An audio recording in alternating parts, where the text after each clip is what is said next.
Yeah. Well, you'll sit on the end.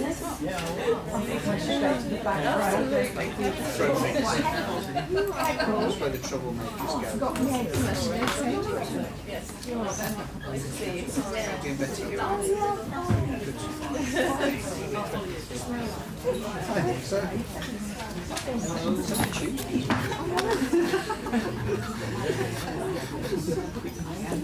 Sorry, I have to still the nose. Just get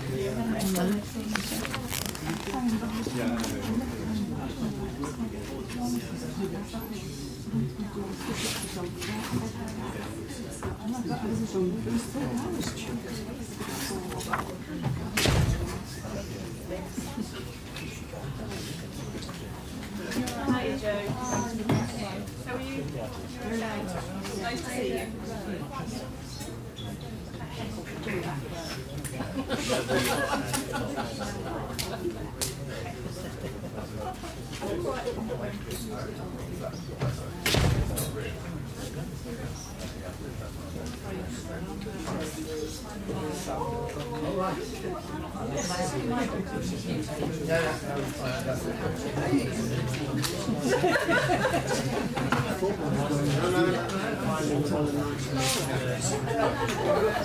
Something else.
Right, I think we're on time. 4 o'clock.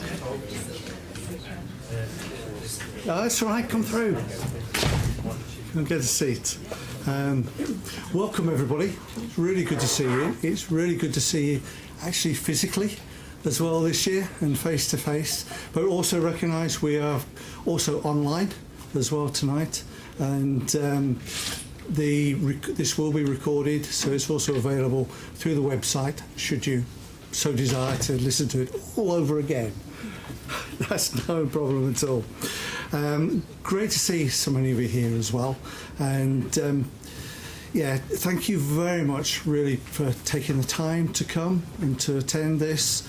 It means a lot to us as a trust, and we're looking forward to sharing with you some of the successes we've had, some of the challenges we've had over the year, and also what we're looking to achieve as we go forward.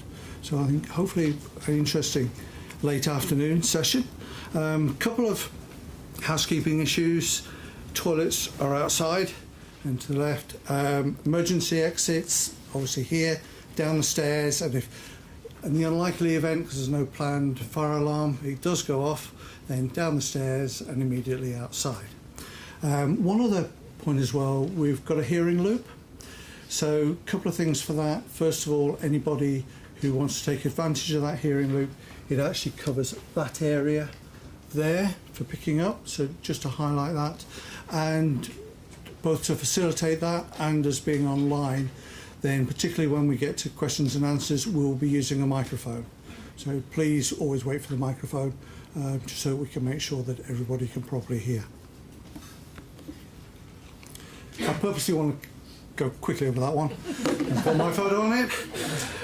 But moving on to the agenda, there are copies of the agenda around, but generally speaking, this is all about sharing what's happened over the last year, a little bit of patient story as well to be thrown in, and then a little bit of what we're looking to do as we move forward. It has been a challenging year, as we all know, for the NHS, and we're no different at QEH. We've got some really positive stories to share with you, but at the same time, yeah, we've had some of our own challenges, and we'll share some of those as well and recognise those as we go forward. But importantly, this is your opportunity to also ask us questions. I asked if we can leave the questions to the end, and we've got a question and answer session. I'm going to pull all the execs up. They're going to be lined up in front of us all, and you can fire whatever you like at them. And I'll try and facilitate to point towards and avoid answering them. But when we get to the end, if we move on to the more sort of formal part of the meeting now, first part, minutes from our last meeting, which was online through Teams, and there are copies of the minutes available up front, and they're also on the website. But from those that have seen them and read them, I'm hoping nobody's got any points of note or concern in terms of changes. If nobody has, then we'll record those as a true and accurate record. Say if anybody wants to look at them, there are copies here and they're also online. Talk a little about our governors. Our governors are so important to us. What you do, what you deliver, the working relationship, your voice, the time commitment you put in, the dedication, the support, and it's just invaluable, and is a really, really important part of what we are as QEH and help make us tick.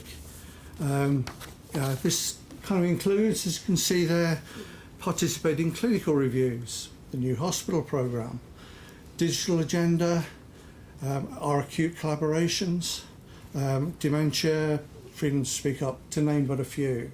But that input and that, particularly for me, that voice that you are able to bring from the members and wider is really important. I can't overemphasise that. So thank you very much. And shouldn't also forget those main roles around supporting.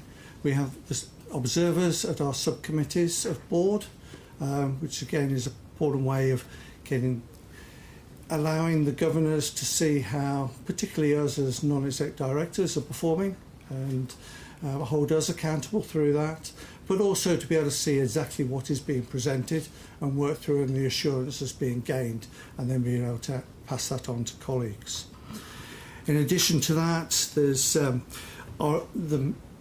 actually attending the Governors' Council meetings themselves, and also the subcommittees, and the time and dedication that's put into that, and the benefits we all see from that are tremendous. I wanted to touch a little bit in terms of our recent governor elections. The first slide shows the results from our August by-election from last year, and some of the changes there, and very much welcome the new governors and those that have been re-elected.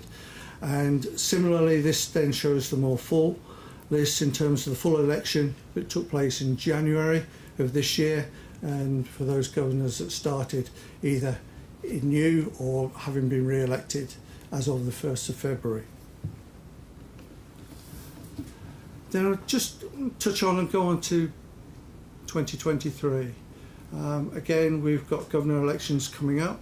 That process will start in December for governors duly elected to start from 1st of February. The constituencies are listed up there in the categories. And for me, it's an opportunity to highlight, as I said earlier, how important we see our governor roles, and we really encourage as many as possible to look to put themselves forward both as members and also put them forward as themselves as governors going forward. The wider spread of individuals from all age ranges, etc., that we can get, the better. So really encourage you to talk to anybody. If you have interest yourself, please look at how you can put yourself forward. Be very, very grateful.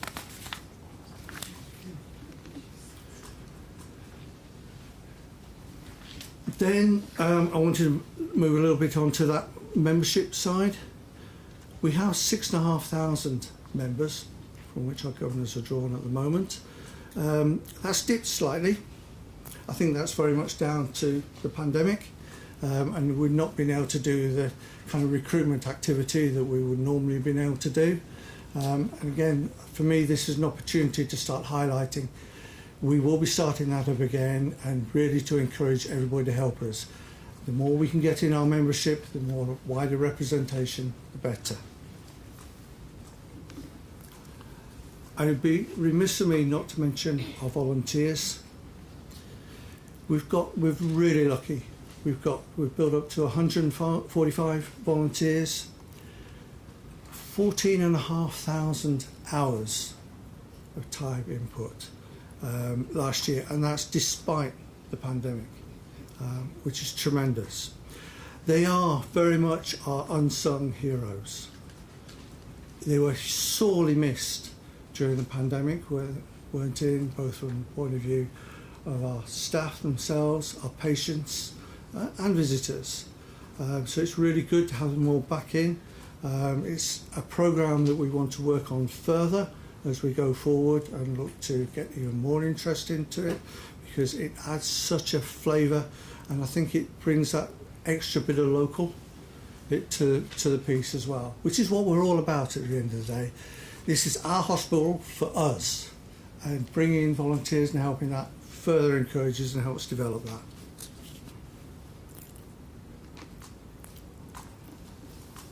I couldn't finish off this particular section without also mentioning the changes that are happening across the NHS. As many of you know, we've moved towards an integrated care system. Integrated care boards were established on 1st of July. The integrated care systems are the partnerships of all the organisations that come together to plan and deliver joined up health and care services and to improve the lives of our people and our patients. Really important aspect, and it's at very, very early stages. But I think it's to say that a lot of effort has been put into shaping it to date, and behind the scenes, a lot of work's been put in by ourselves as Queen Elizabeth Hospital, as well as those that work within the ICS, to help formulate and shape that. And we've been a key part of that throughout. And we're looking to maintain that and see that's really important. We will be more and more seen in a system orientation. But in saying that, it's really important that we must never forget, we don't just look after patients in Norfolk and Waveney. We also need to look at South Lincolnshire and Cambridgeshire and Peterborough.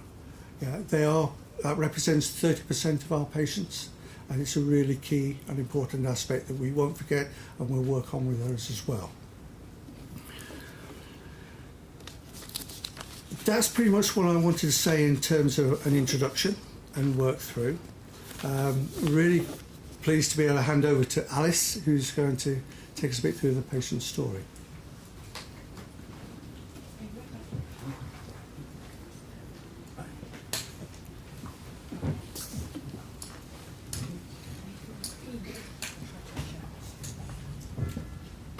Have we got the microphone? Brilliant.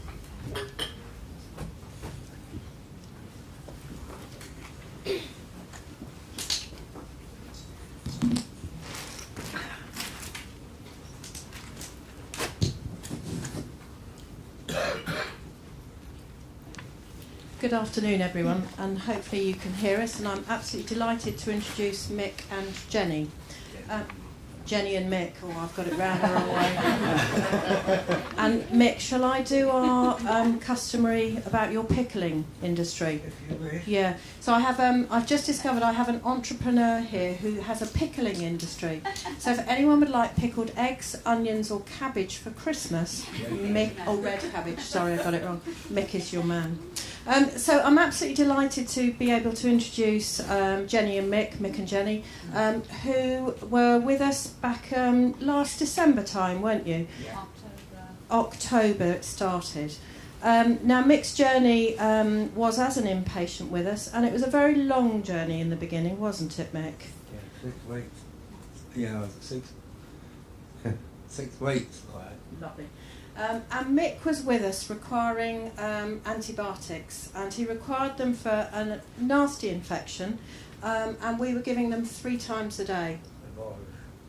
Virus, sorry. I will get all of this right by the end of it. And fortunately, during the course of his time with us, Mick was well, apart from the IV antibiotics that he needed to have. And 3 times a day, no one in the community delivers intravenous therapy that many times. I think you had a little dog at home that wanted you home too, didn't you? Yeah. Yeah, I missed him. Can you hear me when I'm like... Yeah. Yeah, I missed him terrible. I think he missed you too, didn't Yeah, he? I know. And I think Jenny did too, as well.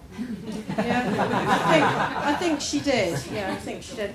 So one of the things we looked at was clearly Mick felt well. He was an inpatient with us, but wanted to go home, and Christmas was looming.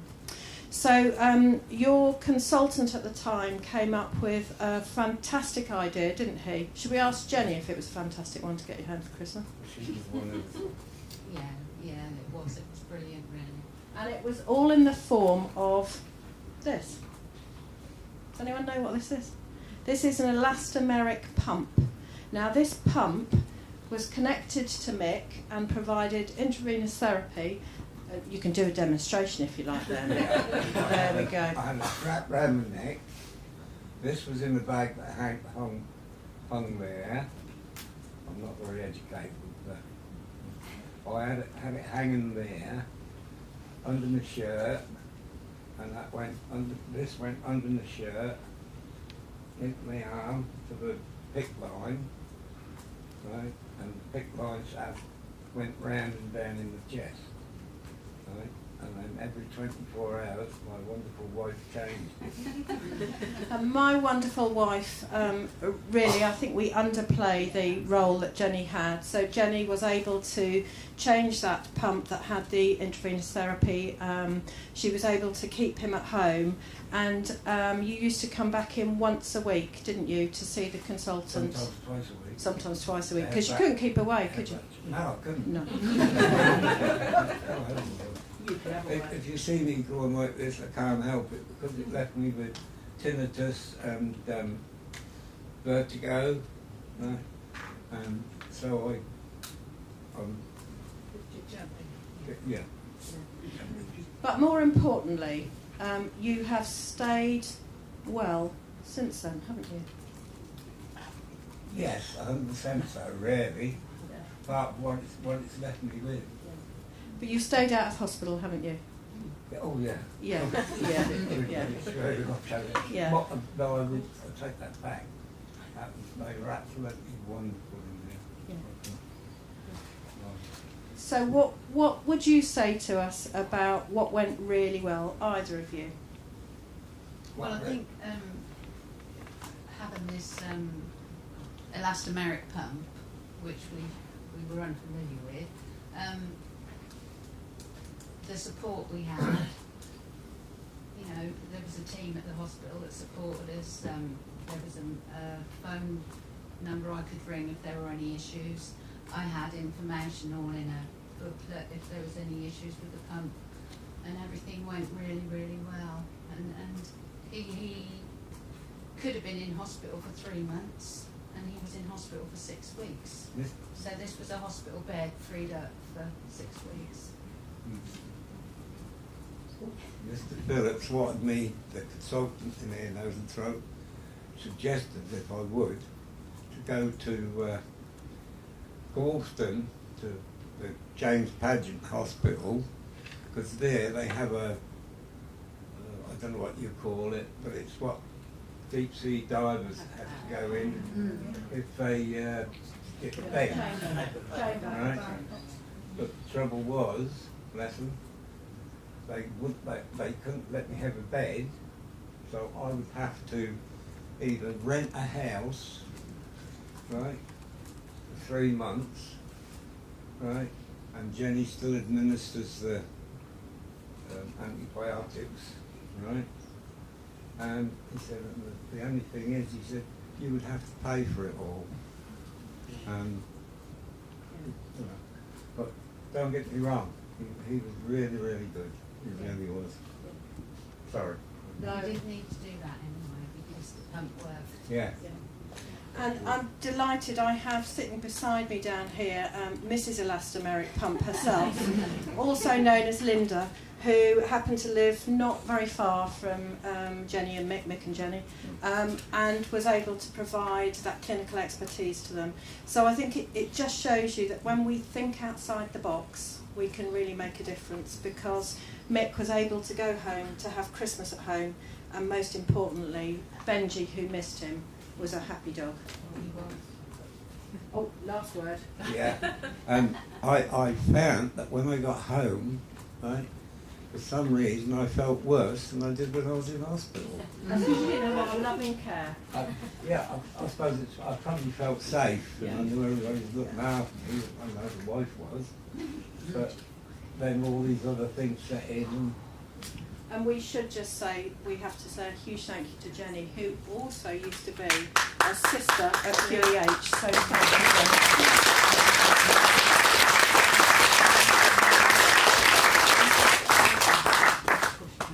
Now this was a wonderful experience and it worked for my husband. I think the fact that he was getting his treatment over 24 hours instead of 3 times a day made a lot of difference, and I hope that the hospital will let other people try this, because you can free up beds, and that's what we need.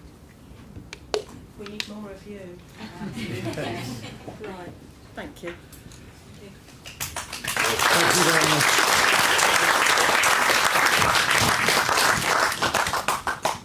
And thank you so much, Mick and Jenny, for coming in and sharing your story with us.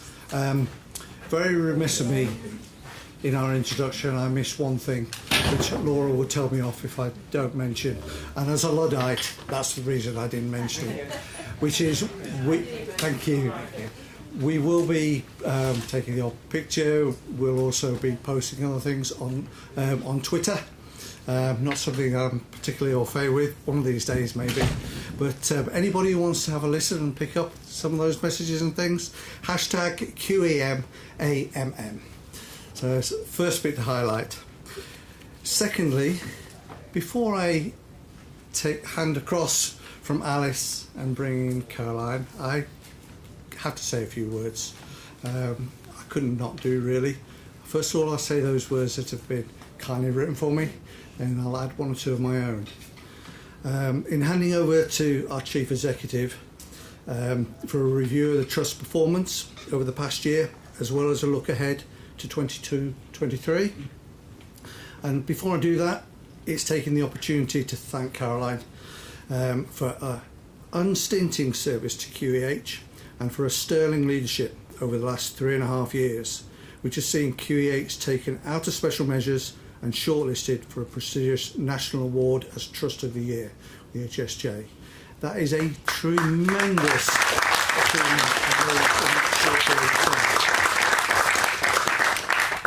I know we'll all wish Caroline all the very best as she begins a new and exciting chapter in her career.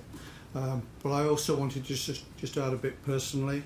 For those of you who know me, I've been involved with Queen Elizabeth Hospital now for 3 years, 2.5 as a non-exec, and the last 6 months as acting chair. And I have been involved with the National Health Service in a non-executive capacity for nearly 18 years now. I've learnt more from Caroline and working with Caroline in that last 3 years than any of that time. And the support she's given me in putting me into the acting chair role, right from the beginning of twisting my arm up here somewhere to take it on, to actually then helping and support in the delivery of it, and all that she's delivered to everybody at Queen Elizabeth. We won't forget you. It's been tremendous, and I've thoroughly enjoyed all that time working with you, so thank you. And on that note, I shall hand across to you.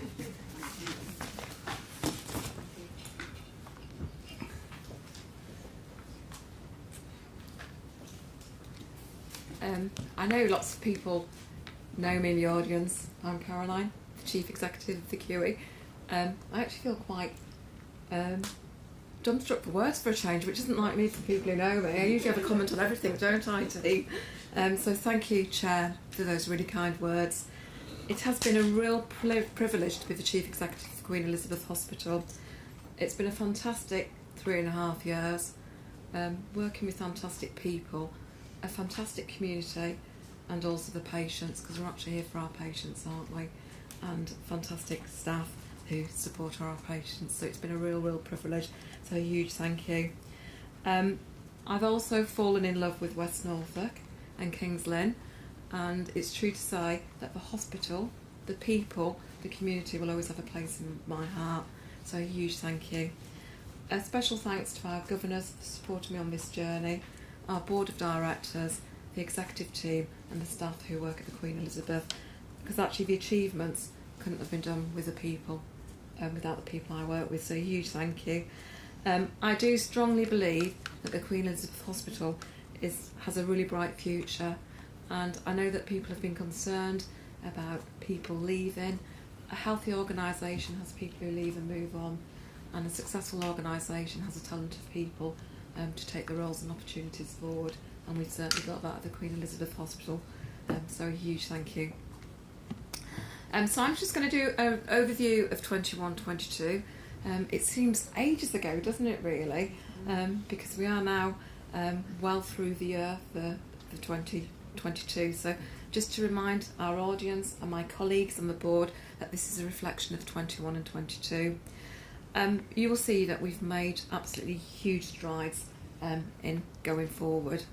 In particular, this has been validated by the CQC, and also we have been held up as an exemplar on the way that we've exited soft 4, which is special measures. And I think it's true to say, picking up on the chairman's point, absolutely fantastic to have been shortlisted for Acute Trust of the Year. It's a real national recognition.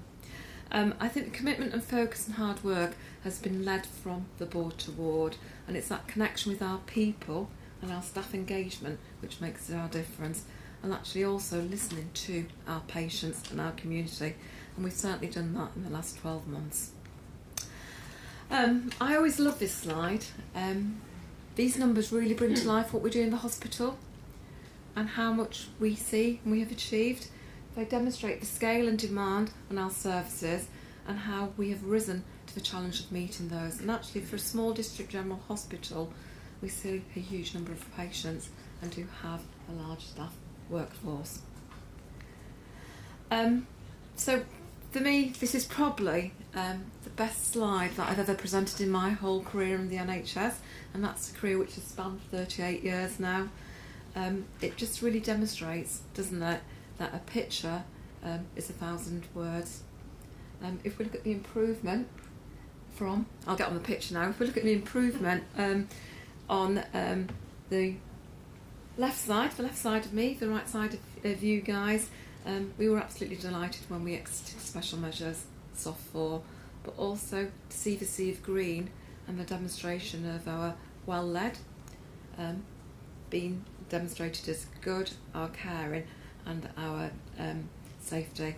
And I think also for me as well, the demonstration of moving forward to outstanding through our critical care unit, which is absolutely fabulous. This was done in the most challenging time of the NHS, going through COVID. So I just want us to reflect on that. So national challenges around COVID and the delivery of services, and also around the demand for our services. So hugely proud of this, and I think our community, our organisation and our people should be. So I just wanted to mention a little bit around quality and quality improvements, and we were so proud to publish our quality account at the end of June, which demonstrates a significant improvement across key areas for our patient and staff, which is demonstrated on this slide. And if we look at some engagement, this is a key, I think, for any organisation and for particularly a hospital. If we've got happy colleagues, we've got happy patients, and the result of engaging with our staff, listening to our staff survey, looking at what we need to do, we've done a huge amount of developments. In particularly, really proud of the quality improvements through the Room for Improvement scheme, which for our staff is about suggesting an idea, having some funding and delivering on that idea, so that everyone is striving for an improvement in their service, in what they're delivering. Our work extends to not just treating people in an emergency setting or an elective setting, but helping people to lead a much more healthy life. And that goes for the local community we serve as well as our staff. And again on the slide we just demonstrate some of the things we've done to make an influence and to make a difference to people's lives and lifestyles. I'm just going to touch on operational performance before I close on the review of 22-23. It has been a huge challenge for all organisations in the NHS, with the demand of COVID, the increase on urgent and emergency care. We at the hospital have seen a 10% more increase in attendees for our services, and also the impact that COVID had on our elective recovery. I'm absolutely delighted to say that we were one of the first trusts in the country to achieve a waiting time of 104-week waits. That is still too long for our patients and our community, and we are now striving to achieve 52 weeks, and we are making excellent progress on that. Again, we've achieved 6 of 7 national cancer targets, and we've started to demonstrate an improvement on our emergency care pathway, but this has been a huge challenge, and it would be remiss of me not to say that this challenge is still ongoing in the next 12 months. I think also as well, the response from COVID and the delivery of services has enabled us to deliver services somewhat differently, and this is the main focus for us moving forward in 22-23. So we are committed as an organisation to continue on our improvements with our operational pressures and to make sure we do make a difference to the patients and staff we serve. So I'm now just going to hand over to Chris Benham, our Director of Finance, to talk about our finance status and our improvements in 21-22. Thank you. Thank you. Good afternoon, everybody. I'm Chris, and as Caroline said, I'm the Director of Finance, and this is my 3rd year of delivering what is really a good position for us as an organisation. We do have statutory responsibilities to deliver financial duties, and as you've heard already, we're in the 2nd year of the COVID pandemic, and along with that we had some specific changes to our financial framework throughout the year. I'm pleased to say that we did achieve what our financial obligations were, and we delivered a break-even position, a slight surplus, but our requirement was to deliver break-even. It does say there, the third bullet point down, my operational colleagues really do try and deliver services in a very efficient way. That's both in terms of operational efficiency but also financial efficiency, and we were one of the very few trusts nationally to still deliver and continue to deliver our cost improvement programme. We were also given, as we've talked about previously, around delivering more activity and trying to reduce our waiting lists, and we were allocated just under £13 million worth of extra resource to deliver that treatment and also part of our elective recovery. In terms of our capital expenditure, if you've been to the hospital, you'll see a huge amount of building works. We had about £42 million to spend. That's nearly 5 times what we normally spend on an annual basis, and you can see some very visible signs and improvements to the estate. What did that £40 million go on? There's a few items there in the top section. We talk about improving the physical environment, and later on in the presentation you'll see some of those elements, but if you drive onto the site you'll see the new Emerson unit, the eye care unit, but also the brand new endoscopy suite. But we also made some significant investments in our medical equipment. Replacing one MRI machine is actually quite a significant undertaking. We were able to purchase 2 of those, and those are being replaced as we speak. We also did a trust-wide replacement of all our defibrillator machines, and under Alice's stewardship the rollout of that has gone incredibly smoothly. Importantly as well, anybody that's been in the hospital, you'll see a huge amount of paper records being trolleyed around. We are improving our digital investment programme. We've gone through a process to electronify our prescription process. We're looking at single sign-ons, so that avoids our clinical staff having 15 or 16 different logons. I'm sure we all know what that's like at home in our life, about how many passwords do we have to remember. And really importantly, we've invested in a new radiology information system, and that's being funded by our League of Friends charity that's attached to the hospital, and we're clearly very grateful for that investment. All of those things do make the environment, the use of the equipment and technology far better place for our patients and our staff. I did mention the charity, so we do thank our League of Friends colleagues for the support to the hospital, but we also have our own charity, the QEH Kings Lynn charity.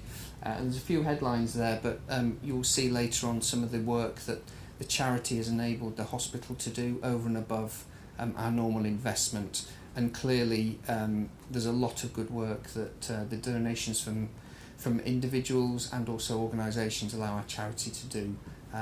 So thank you for the work of the charity, but also our League of Friend colleagues. I'm now going to hand back to Caroline, who's going to talk us through the 22-23 priorities. Before I move on to the priorities for 22 and 23, I just want to say a huge thank you to often groups of staff we don't think about when we're running a hospital, and we've developed our approach and our focus and our culture on Team QA. And some groups of staff, just to mention, but only a few of the whole, are around our estates department, Nicola and team, delivering on a capital programme of over 45 million and putting a scheme in for a new hospital. You've got to be robust, and even more so to come in on time and budget, so a huge thank you. The other thing, as a Chief Executive, you have the privilege to visit lots of hospitals. The cleanliness of our hospital and the tidiness of our hospital, so thank you to our domestic teams. And finally to our administration and teams that sometimes in the press get huge challenges, booking operations, sorting out the money, sorting out who we're paying, when and what. It takes people to do that, so again a huge thank you to everyone who is part of Team QA. So our clinical staff are hugely important, but the staff supporting the services are too. And I think the changes we've seen and going forward has really been about the whole of Team QA. So moving forward, we have a strategy. We're now in the 3rd year of our strategy. I think this is a fantastic strategy, something I'm so proud of. Really simple for us all to remember. QEH, Q for quality, E for engagement, H for healthy lives, and we will continue to focus on this strategy going forward around our strategic objectives. In particularly, our priorities this year is to ensure that our patients consistently receive timely care and care of good quality. And there's still more we can do. Yes, we're much safer, but there's much more we can do for our patients. Creating a quality improvement team where it's everyone's job to drive continuous improvement. Listening and responding to staff feedback to ensure that we can further improve patients' experience and the working of the Queen Elizabeth Hospital and make it an even better place to work. Embedding on our new values of kindness, wellness and fairness, reducing our sickness absence and further modernising our estate, and absolutely really securing the sign up for a new hospital, and again achieving financial plan and a capital programme, as long as working continuously in the community and with the new ICS. So it's a big agenda for 22-23, an exciting agenda, and it would be remiss of me not to mention current issues in the UK around the cost of living and making sure that we do support our staff. This is going to become even more important the next few months, and it's important for us to recognise that. I think, as we've mentioned, this slide really does describe our summary priorities for 22 and 23, focusing, as I've mentioned, on quality, engagement and healthy lives, and continuing on our journey of improvement. I think it's a really exciting agenda. It's really focused on making a good place to work and making a difference to our patients, and recognising there are real issues around hospitals, organisations and the delivery of care, and actually responding to that appropriately. So I'm going to talk about RAC. I feel I'm the RAC queen of the UK, actually, to be honest with you. And I think the quote I'll remember, which was in the Sunday Times, how I liken RAC to make it simple, is the Aero chocolate bar. And I've learnt a lot about roofs, about how to manage roofs and how to take things forward. So I'm just going to recap through RAC, through our plan of modernising our hospital and through our much needed new hospital.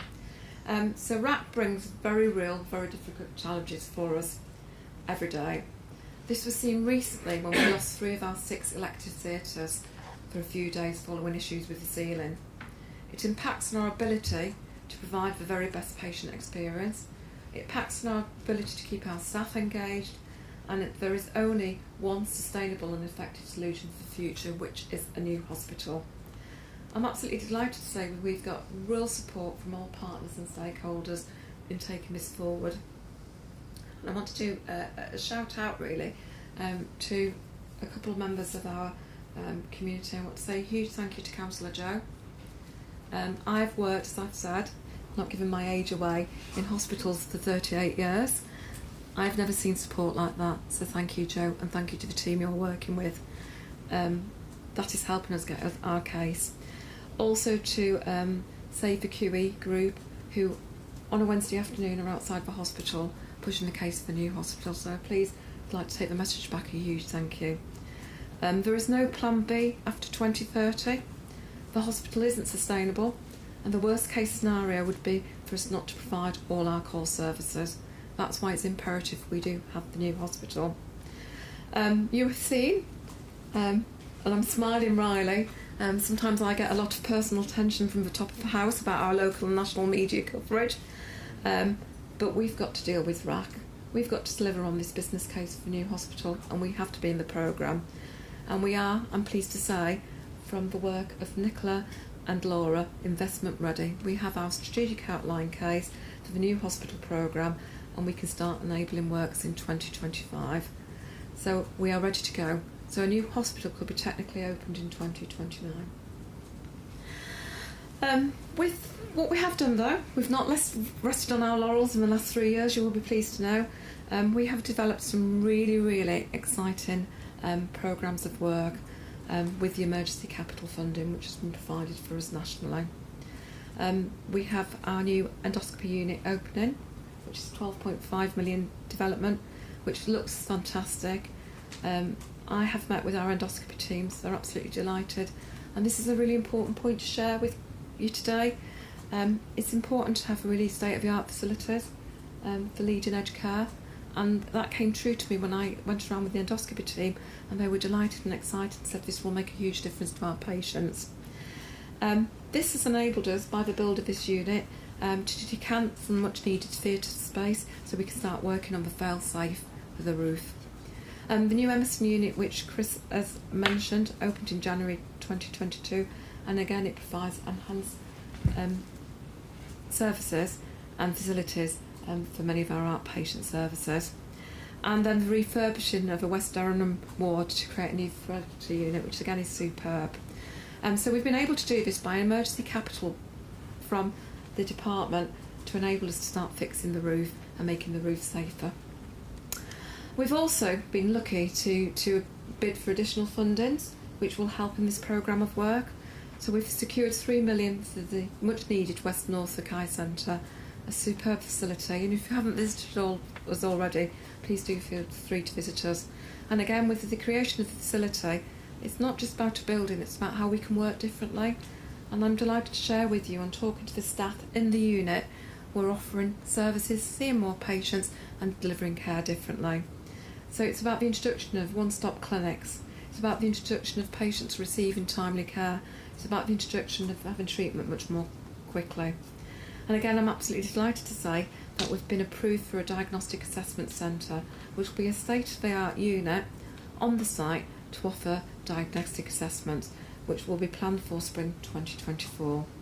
And then finally, we have been bidding for a new national capital funding for an elective surgical hub, and if successful, we anticipate this will be operational in 2024, which will help with our challenges of the backlog. So the case is really extremely compelling. A new hospital is the only long-term sustainable solution for the challenges we face. So we can do the fail-safe and make the roof safer, but we do need a new hospital. We have huge support from our health and care partners, Norfolk and Waveney, Lincolnshire and Cambridgeshire, as well as key partners, and huge support from Health Watch Norfolk. Thank you. We're doing all we can to secure funding to build the new hospital, and we are now waiting to find out if we are on the list for the further rate. We assume that we are, but we need to have a formal response back from, I'm going to say, the new government, hopefully sooner rather than later. And we do feel very confident and that we have a compelling case. So I'm just going to recap on that. So the case is not just about the roof, even though that is really important. It's about the recommendations from the CQC. It's about our risk register. This is the highest risk in our risk register. And it's about the challenges we face in workforce recruitment, retention and satisfaction in the future. And very finally, the current hospital cannot meet the demands of the future forecast of demand for our patients in West Norfolk. We need to be bigger and bolder. So I just want to talk about this. I often get questions about building a brand new endoscopy unit, the West Norfolk Eye Centre, the Emerson unit. I just want to reassure the public today that the new hospital build is on this map here, which you can see, which is on the current site of the car park, and the enabling work will be the new multi-storey car park, and there's lots of meetings happening this week to describe that to the public and to describe that to our staff. And you will be pleased to see that the developments that we've done around day surgery, endoscopy, and the Sandringham Hospital and the proposed new hub will still be there. So we're not wasting taxpayers' money. And I often get asked that when I'm out and about. And so finally, I just want to say I'm very confident we're going to get a new hospital. Our strategic outline case is now complete and sets our preferred new hospital scheme for a single phase new build on our existing hospital site with a cost of £862 million. It is fully supported by our board of directors and external stakeholders and partners, and our new preferred scheme is investment ready, so we're ready to go. But first and foremost, it's, as I've mentioned earlier in the presentation, this isn't just about a build, it's about the catalyst of doing something very different and doing something very special in West Norfolk for our community and our patients. Thank you.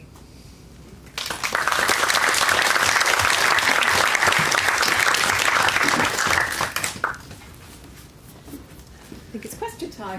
Thank you very much, Caroline. And exactly that. So, can I invite the executive team to come into the spotlight?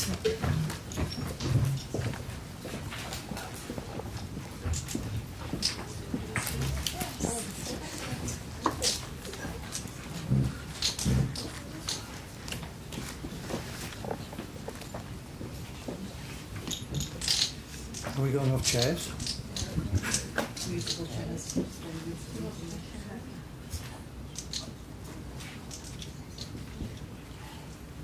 Give her a second while he sources on.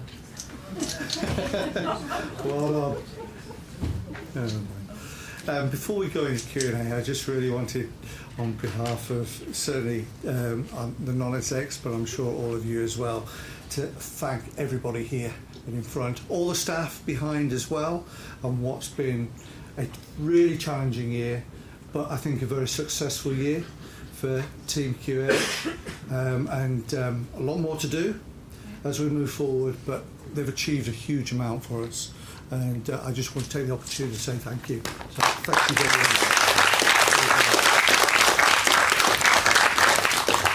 In moving into questions, and I'll pick up a few, we've had a couple of questions raised of us behind the scenes. So I'm going to pose the first one while you think about anything you want to raise yourselves. But first question, what have we learned from COVID? And perhaps I can ask maybe Denise as a start, and then Raghu and Alice to pick up. I think I'm going to hand over to Alice. Whichever way you'd like to do it. Shall I just shout? Can people hear me? Yeah. We've got the mic, yes. I always worry when I have the microphone that I have to sing. You'll be delighted to know I won't. So I guess what did we learn from COVID? There was a huge amount of personal learning for all of us in any situation, and probably I'm not far behind Caroline with my NHS service. None of us were prepared for what we faced. It would be, without exception, we've had a huge amount of personal sacrifice that our own staff have had, and clearly patients. So our learning has been multifactorial. I would say duty of candour, absolutely being honest with people, being honest with patients, with their families, with our own staff, as to what we're doing, how we do it, and what the prognosis is for individuals or indeed for teams.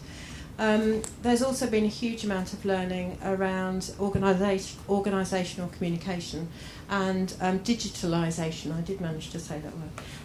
So we have, MS Teams is now trips off our tongue. We use that really, really well. We've used video technology for patients to see their families and relatives when they were not able to come in.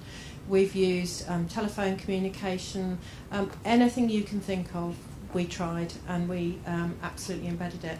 And I think probably our family liaison officers, and again Linda is here and has been an integral part of that, they have been a phenomenal asset to the organisation. They were brought in at a time for supporting patients to have somebody with them, to have errands run when their own families and visitors couldn't do it. And they have been so successful. They are now an embedded part of our organisation, which is, I think, a huge credit to the team. And certainly families, they've done shopping, they've done all sorts. It really, really makes a difference. So, I don't think there is any one thing I could say we've learnt. We've learnt so much, and I think most importantly, it would be that as a team, you absolutely achieve more, and this is about making it a better place for our patients to receive their care. Anything you want to add? Oh, Raghu's chasing for the microphone. I thought it was me. Thank you. So I think the preparedness, we were not prepared clinically nor for this magnitude of impact what we were facing at the time, and a lot of our learning was on the go, and the changes that we needed to make was on stealth, and the impact of how we were doing was being measured as we delivered the care, and we had to learn from what we were delivering whilst we were delivering, and that was the challenge. And as the time went by, the new treatments were part of what we were doing and we started to see improvements in care and the outcomes of it, I think our research played a huge amount of input into what was working and what wasn't. And we were part of the team. And in fact, we were leading in the region in the recruitments of our patients to enroll in the care, but equally provide the latest treatment available for our patients. And that provided us the venue for that. But equally, the way we coordinated the care for the surge, along with Denise's team, to look at how best to provide and channel the resources in the right way. Although when the sickness was not only affecting the public, it was affecting us. And how do we have to manage our workforce to focus on where and what do we stop whilst we were doing it. Now we are still facing the wrath of it in terms of the backlogs and how we want to go beyond that. But at that time, our focus was to manage patients in a way, and some of our patients didn't make it. But we also learned from them in terms of what contributed hospital-wide, what we could learn, and the duty of candor was part of it, but equally the lessons learned around preventing transmission of infection within the hospital, which is a constrained lack of side rooms, the estates not facilitating what we should be providing, helped us how we focus our care and try to stop these infections spreading across to other patients with other problems in the hospital through not only the vaccination but also the screening mechanism. So there's plenty of things we did, but we are proud of how we worked together and how we coordinated our efforts, and I think this was a good team effort even in the situations where things were going tough. One of the things we did was how do we protect our staff with enabling the protective devices, as people knew when we started with those masks and protective equipments that we did not have. We looked at the highly vulnerable staff in the group and we provided that to the vulnerable ethnic staff.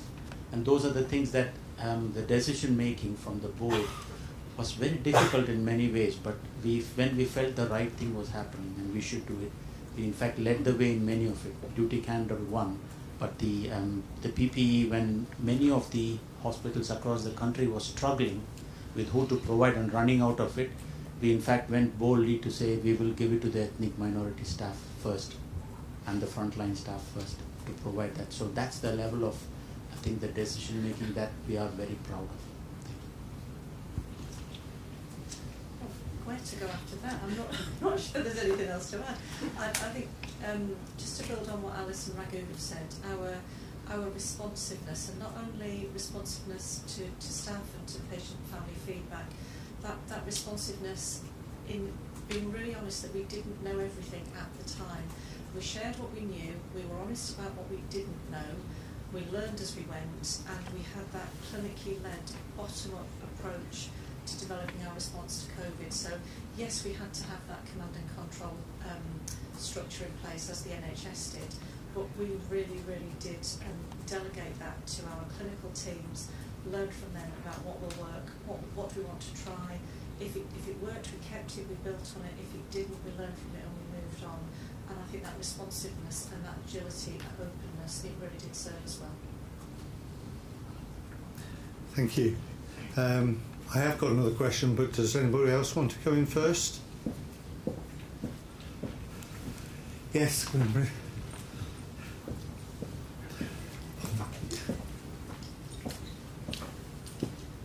Thank you, and from a community perspective, thank you for all that you've done, especially to move forward with the case for a new hospital. From our perspective, the community campaign perspective, we are concerned that staff will go, and we've now got a new acting chair, much like we've got a new Secretary of State for Health. So we'll start again sending our letters to the new one. But what will you be doing, Graham, to push forward for the case? Because we can't stop, and it's important for the community who have to use the Queen Elizabeth Hospital that we're confident that you're going to be fighting our corner as well.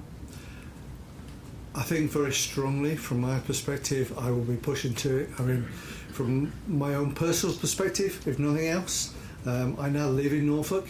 For those who knew, know me, I've up until now lived in Nottinghamshire and had a holiday home here. That is reversed, so I live permanently here. So QE is my hospital. So from a personal perspective, I have an interest as well. But I think first and foremost, we all know how important a new hospital is for us going forward. As Caroline really went through, we have no plan B. There is no plan B that can achieve it. And not only that, but even if our hospital was able to survive, which it isn't fit for purpose longer term. We actually need to build for the future and for the benefit of our patients. I think the amount of work that's gone on by Queen Elizabeth over the last 2-3 years at really pushing our case forward has been exemplary. And I've got a huge amount of time and thanks, particularly to Laura, but across everybody, for all the effort that's been done that to really raise our profile about what needs to be done. Unfortunately, as a hospital, we've been massively underinvested in over many years. Not only are we got the problems of being a RAC hospital, and those two things are now being addressed. And I won't let go, whether I continue in the chair role or whether I go back to being a non-exec director. Either way, part of my strong remit is to make sure that we get it, because that has to be first and foremost. Anybody else? Yes. Question, Chairman, is a statement, and I do get in trouble with planning in Brecon. Yeah, I'm going to say that COVID obviously was an unprecedented situation, just dumped, wasn't it? It was worse than a Third World War, because you knew your enemy, you knew what procedures you could take. But hats off to the whole QEH team, from Caroline Chief Exec right through the execs, right through to the cleaners, how you managed to just cope with it and get on. I just can't, on behalf of the public, I just can't give you enough admiration for that. And as a Brecon Council governor, I've basically, if you like, served, if that's the right word, under 3 executives, and I'm not buttering Caroline up, but she was the only one who did something. There was lots of chatter, and we went backwards, never went forward. And Caroline brought a team together, and that's enhanced, hasn't it, with everybody being recognised, whatever job they did in the QEH, they're a part of her team, right from top to bottom, and I think that's been fantastic. The new hospital, our new Prime Minister now, Elizabeth Truss, has been well aware of this situation from myself as well. I used to send text and email through when we had things go wrong in when you had to evacuate the one of the units there once, and you have got other contacts in the hospital who are very, very close to Liz, and I'm pretty certain, I'm very confident, I think we'll be getting a new hospital. Thank you. Thank you. Yes, we've got a couple of questions at the back.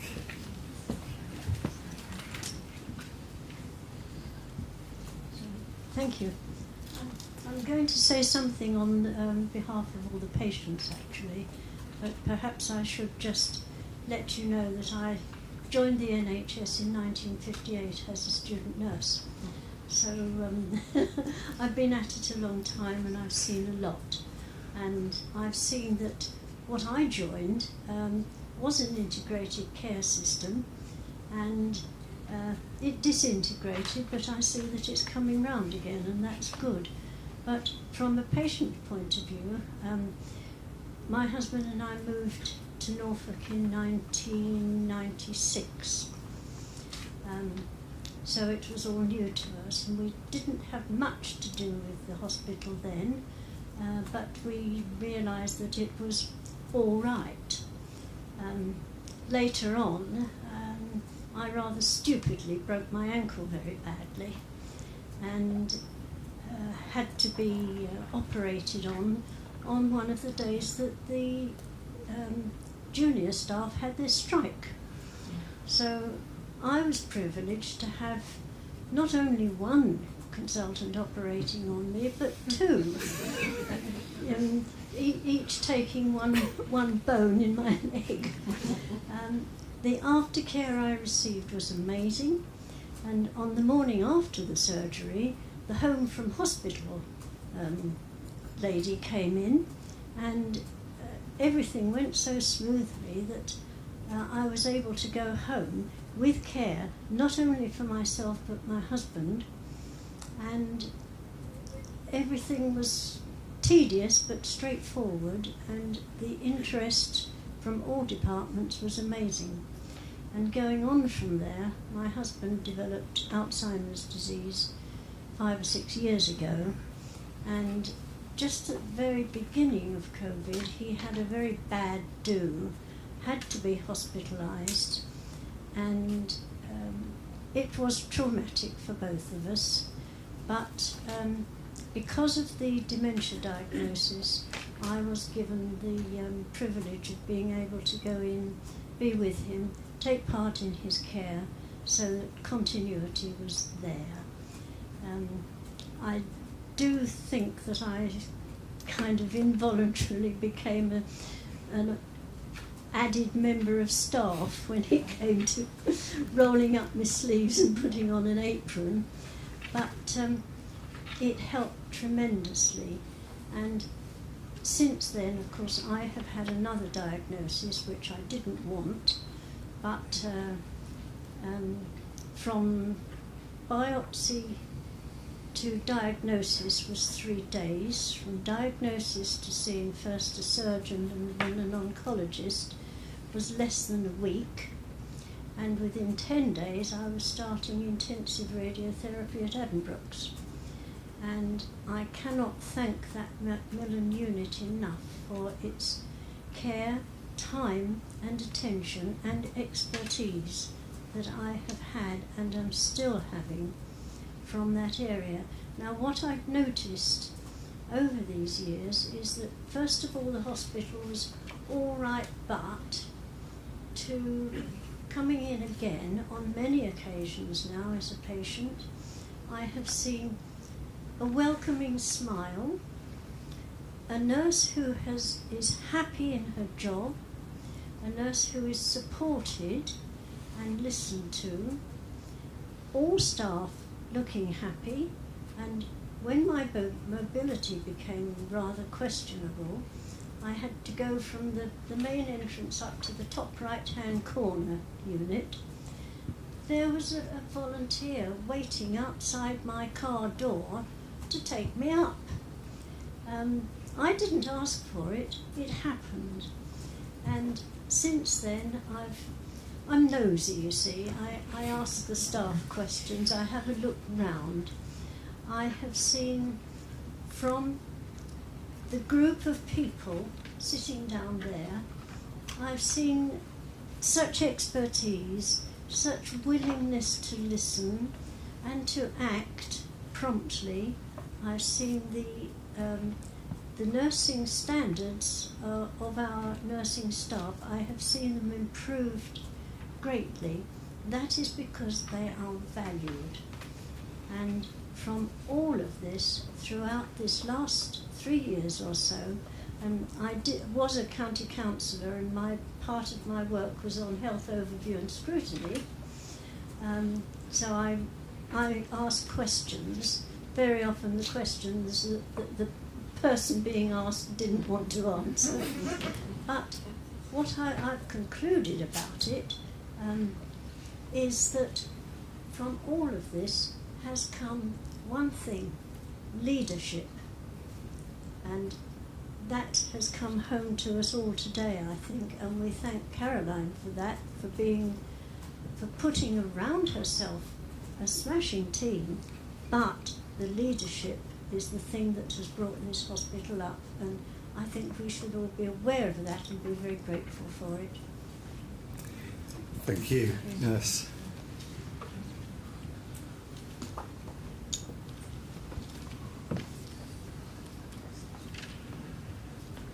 Can I just ask the exec team how prepared we are if, in case we have a flu epidemic or COVID resurfaces, are we prepared for it in the future, and what we have learned from the past? We're all good at these. Who wants to take it? We are. Don't go to me. The short answer is yes.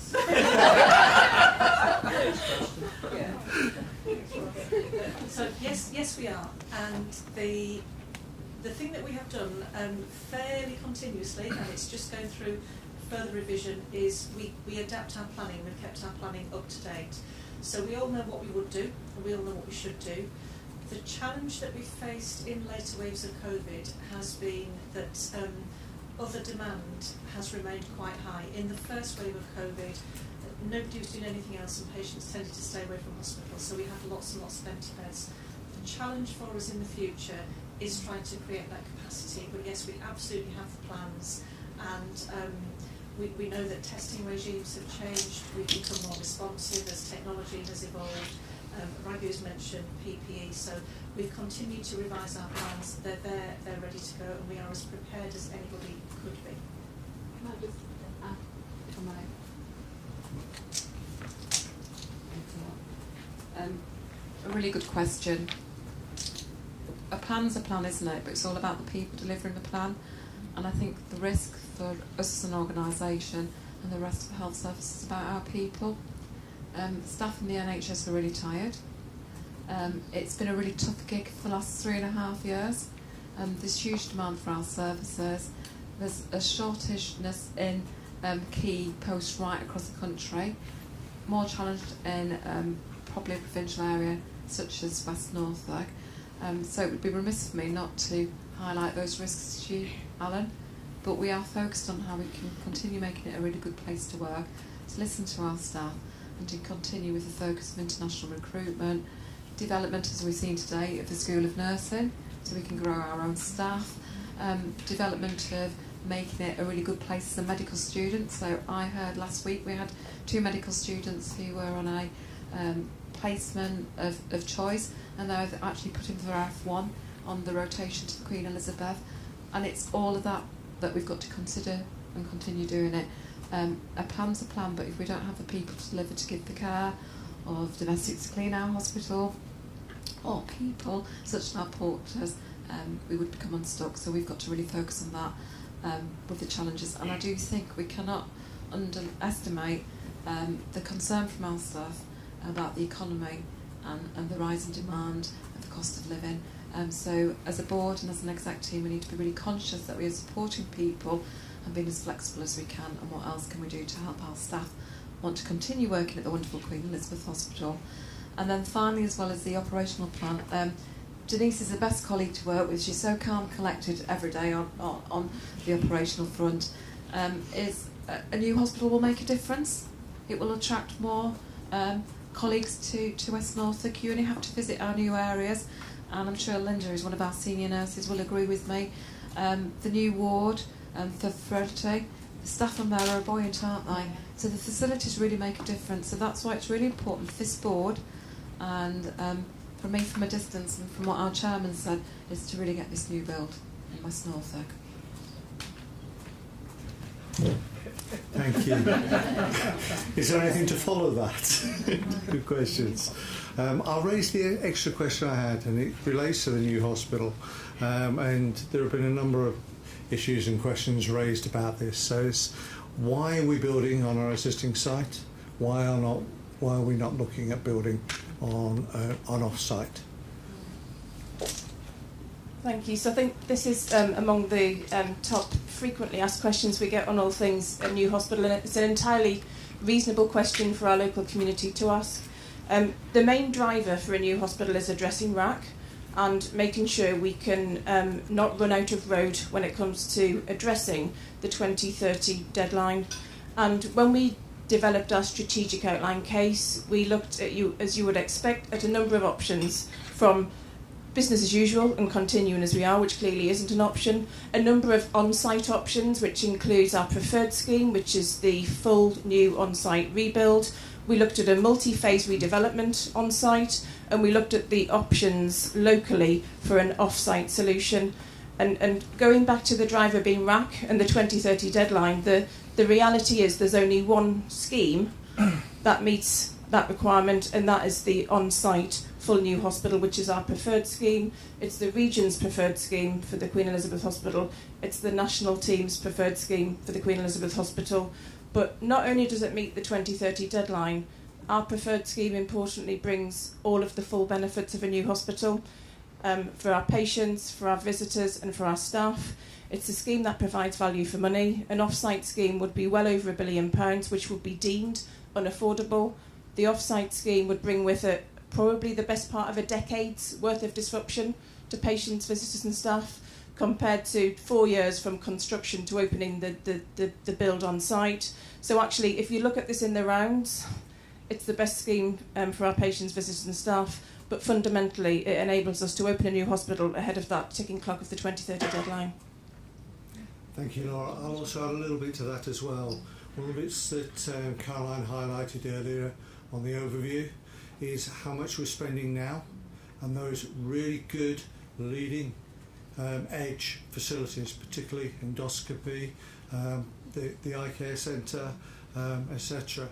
We can put that investment in knowing that it can continue. If we had an off-site facility, we'd have to lose all of that. It would be wasted expenditure. And we've still got 7-8 years easily before we'll have that new hospital, so we can't stop. And we're working as a strategy to make sure we're able to deliver things like our new endoscopy unit, to be able to further support our patients, to further enhance the service that we offer. It can only be done from the existing site in that way. So I think it's a really important extra part to add to it. Any other questions from anybody? Yes. Don't worry, I can probably shout so people will be able to hear me. Just from the Health Watch perspective, and having worked across Norfolk for the last 10 years, and Ian Mack is responsible for me being here.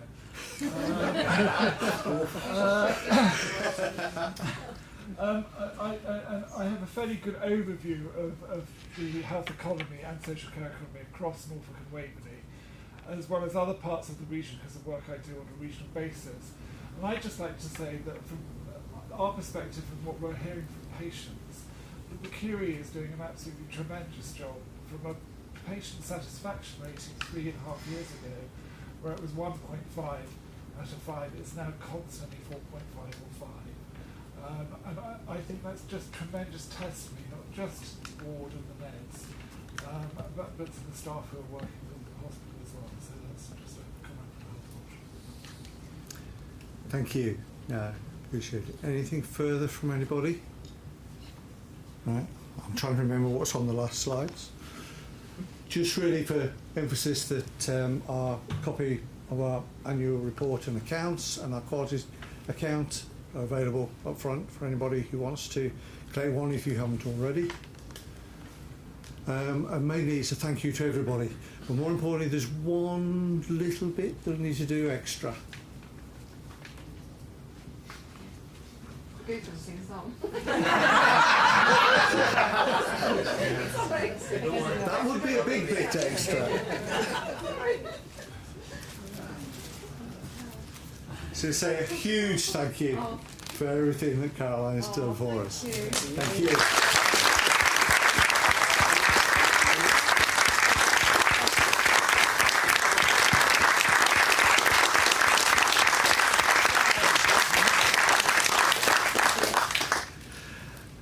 Do you want to say anything? Well, you can sing a song then. I was in a church choir and I got rejected. I wasn't allowed to do the mass. My voice wasn't good enough. So I just want to say it really has been a team approach, and that's from our top consultant review to every member of people who actually work out in the areas. A hospital's about a team, and that's what we've developed. And my advice to the exec team this week has been there's 3 things we need to continue doing. First and foremost, it's about patient and patient care and quality of care. That's what we are. We're a hospital delivering care. The second is around our people. You know, if we have really happy people, people will want to stay in West Norfolk and they deliver good care, and that's a duty we've got to do for the people who work for us. And then the third point is we've bloody got to get that new hospital, and it will make a huge difference for many reasons, because it's not just about a building, it's a catalyst for doing things very differently. And very finally, a huge thank you to the board, thank you to the exec team, thank you to our people, but also our community. Our governors who put their heart and soul into the hospital and the community they serve. Our counsellors who challenge us appropriately but are there helping us. Health Watch. I spent many a Saturday and Sunday in the trust with Alex saying this isn't right, that's not right, you can do this better, sure. But that constructive challenge makes our services better, as you hear. And at the end of the day, you know, it could be any one of us in that hospital bed, and that's how we've got to think about the services we're delivering. So thank you.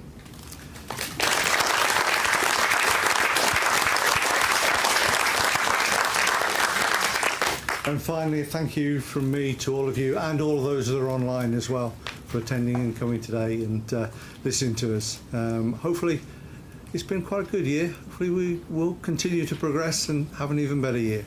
But we know we've got a lot of challenges to face. With your support, I'm sure we can meet them. So thank you very much for your time today.